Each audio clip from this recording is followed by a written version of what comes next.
আমাদের 10 থেকে শুরু করে একদম 16 পর্যন্ত সকল অঙ্কগুলা কিন্তু শুধু যোগ আর বিয়োগ, যোগ বিয়োগ লেফট সাইডে প্রমাণ করো যে এরকম হয়, মাঝখানে যোগ আছে অথবা বিয়োগ আছে। আমরা যদি যোগ বা বিয়োগটা ভালোভাবে করতে পারি আমাদের রাইট অ্যান্সার চলে আসবে।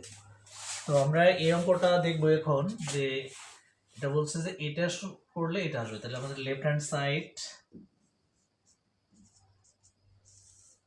1/cosec a minus 1, মাঝখানে আছে কি মাইনাস 1/cosec a প্লাস 1। আমরা জানি যে যোগ বা বিয়োগ করি, আগে আমাদের নিচে যে কয়টা পদ থাকবে, এই জায়গায় দুইটা পদ আছে আর এই জায়গায় প্রত্যেকটার মধ্যে দুইটা করে পদই আছে। 10 নাম্বারটা 11 নাম্বার থেকে শুরু করে 16 নাম্বার পর্যন্ত। তো এটার লসাগু বের করতে হলে আমাদেরকে এই জায়গায় একটা হচ্ছে cosec a প্লাস 1 আর হচ্ছে cosec a মাইনাস 1।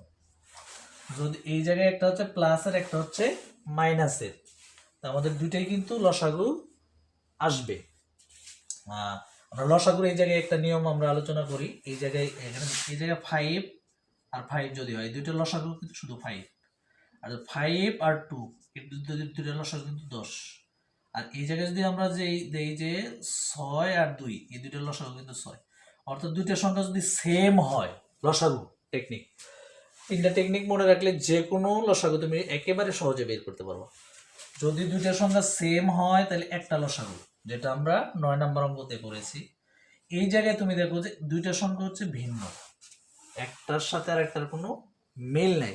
এরকম যদি থাকে তাদের গুণফল, এই 5 দুগুণে 10, তাদের গুণফল হচ্ছে লসাগু। আর এই জায়গায় হচ্ছে যে ছোট সংখ্যা দ্বারা যদি বড় সংখ্যাকে ভাগ করা যায়, সেক্ষেত্রে বড় সংখ্যাটা হয় লসাগু। এটা আমাদের মনে রাখতে হবে। তাহলে লসাগুর আমরা কয়টা নিয়ম মনে রাখবো? 3টা। এক নম্বর হচ্ছে দুইটা সংখ্যা যদি সেম হয়, যেমন 5 5, যেটা আমরা 9 নম্বরে করেছি, সেটা হচ্ছে একটা হবে আমাদের লসাগু শুধু 5। আর এই জায়গায় হচ্ছে দুইটা সংখ্যা যদি ভিন্ন হয়, সেক্ষেত্রে তাদের গুণফল লসাগু। আর 3 নাম্বার হচ্ছে যে এই জায়গায় দুইটা সংখ্যা, একটা সংখ্যা দেখো 6, একটা হচ্ছে 2, অর্থাৎ ছোট সংখ্যা দ্বারা বড় সংখ্যাকে ভাগ করা গেলে বড় সংখ্যাটা লসাগু। এই জায়গায় কিন্তু আমাদের দুইটা সংখ্যা ভিন্ন, ভিন্ন মানে আমাদের এই নিয়মটা হচ্ছে, তাহলে এই দুটোর গুণফল হচ্ছে আমাদের লসাগু। এই যে কোসেকে প্লাস 1 আর একটা হচ্ছে কোসেকে মাইনাস 1। তো এটা আমাদের, আমরা এইটার পরিবর্তে আমাদের এই জায়গায় ক্যালকুলেশন করে একটা সংখ্যা আসবে, এইটার পরিবর্তে আমাদের এই জায়গায় একটা সংখ্যা আসবে। সংখ্যাটা আমাদেরকে বের করতে হয় কিভাবে? আমাদের লসাগুকে নিচেরটা দ্বারা ভাগ করতে হয়। লসাগুটা হচ্ছে কি কোসেক এ প্লাস 1, এটা হচ্ছে কোসেক এ মাইনাস 1। এটাকে আমাদের ভাগ করতে, এইটাই হচ্ছে আমাদের লসাগু। এটাকে ভাগ করতে হবে এইটা দ্বারা, এটাকে দ্বারা যদি আমাদের এই জায়গায় ভাগ করি কোসেক এ মাইনাস 1, সেক্ষেত্রে এইটা এটা কাটা যায়, থাকে আমাদের কোনটা? এইটা, এটা হচ্ছে কোসেক এ প্লাস 1। এটা যে কার সাথে গুণন হবে? উপরের যে সংখ্যা থাকবে তার সাথে গুণন হবে। 1 দ্বারা যদি এটাকে আমরা গুণন করি, সেক্ষেত্রে মানের কোনো পরিবর্তন হয় না। এটাকে 1 দ্বারা গুণ করলে কোসেক এ প্লাস 1, আমাদের মাঝখানে আছে কি মাইনাস। সেম ভাবে এটা ধরি, এটাকে যদি আমরা লসাগু ধরি, এটা হচ্ছে আমাদের লসাগু। এটা নিচেরটা যদি আমরা এই জায়গায় লিখি, এইটা আমাদের এইটার এটা কাটা যাবে, থাকবে কোনটা? এটা কোসেকে মাইনাস। এটা যা কার সাথে গুণন হবে? এই 1 এর সাথে গুণন হবে। 1 এর সাথে গুণন হলে যা আছে তাই, সেক্ষেত্রে মানের কোনো পরিবর্তন হয় না। আমরা দেখলাম যে এইটা আর এটা কি হচ্ছে, আমরা এটা একটু আরেকবার দেখি যে এই লসাগু আমাদের এই জায়গায় লিখতে হবে, তারপর নিচেরটা দ্বারা এটাকে ভাগ করতে হবে, যে ভাগফল থাকবে সেটা যে উপরেরটার সাথে গুণন হবে।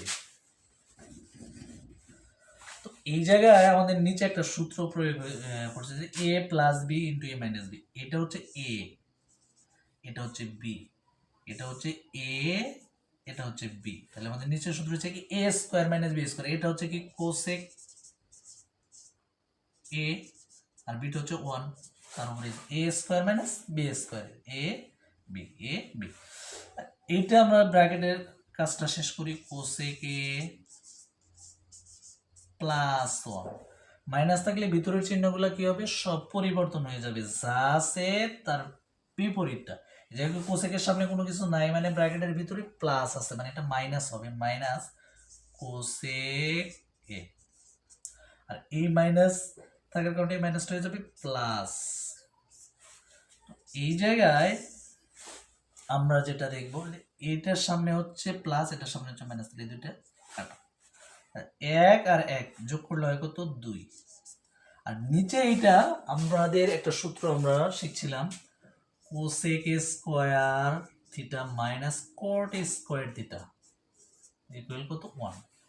এটা কোসেক স্কয়ার থিটা মাইনাস, এটা 1 এর সামনে প্লাস আছে এবার আসলে মাইনাস, আর এটা কটের সামনে এবার আসলে মাইনাস ওপাশে গেলে প্লাস। আমরা যে এই সাইডে 9টা সূত্র লিখে শিখছিলাম, 9টা সূত্রের মধ্যে এটা কিন্তু একদম আমাদের লাস্ট সূত্র এটা ছিল যে এই কোসেক স্কয়ার মাইনাস 1 সমান কট স্কয়ার আমরা লিখতে পারি। এটার পরিবর্তে আমরা লিখব কি কট স্কয়ার এ।